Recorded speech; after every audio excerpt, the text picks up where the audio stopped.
Just last week, the United States Senate overwhelmingly approved a bill that would ban the popular app TikTok in the United States, unless the Chinese company that owns it, ByteDance, is that how you say that? ByteDance, I think. ByteDance, got it, removes itself from the app's operation. Joining us this morning is a local TikToker who helps promote local businesses, Sarah Bowes. Welcome to the show. Good morning, hi. I love your earrings. Thank you, I made them. Did you really? I did. Very I didn't make nice. the ducks, but I attached them to hooks. Okay, so even though this process, right, of the ban may take a while, it is going to have an impact, right? So what impact will the ban have on you and the videos that you make? If the TikTok ban goes through, and again, I think it's a very long timeline. There's no one owner to TikTok. There's a bunch of different people involved. I think lawyers are getting involved. I don't know that that's actually going to happen. But if it does, TikTok has promoted me in a way no other platform has. So I would end up having to switch to, Instagram or somewhere else because I do really enjoy making the videos. So I do think I would switch platforms, but it would take my voice away, especially in Des Moines. And how many small businesses, maybe give us some examples of some of those businesses that have benefited from those videos you made? The two big ones are definitely going to be Maccabee's Deli. That's sort of what kicked this all off.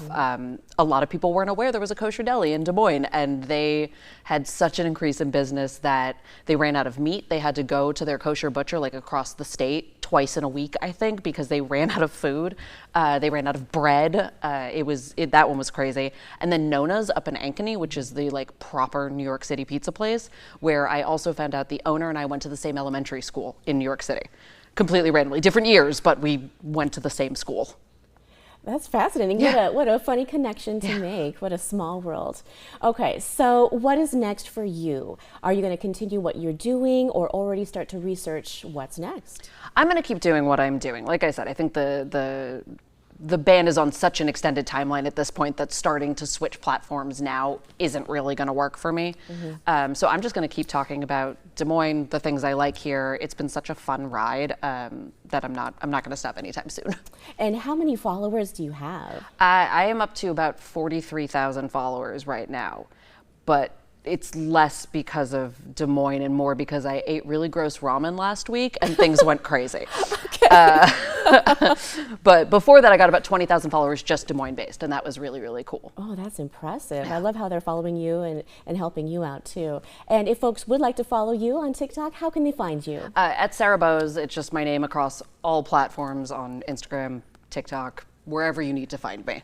And what if a business would like to be highlighted by you? I mean, for the most part, you can reach out. I really do just go to places, and if I like a place, I'll usually talk about it.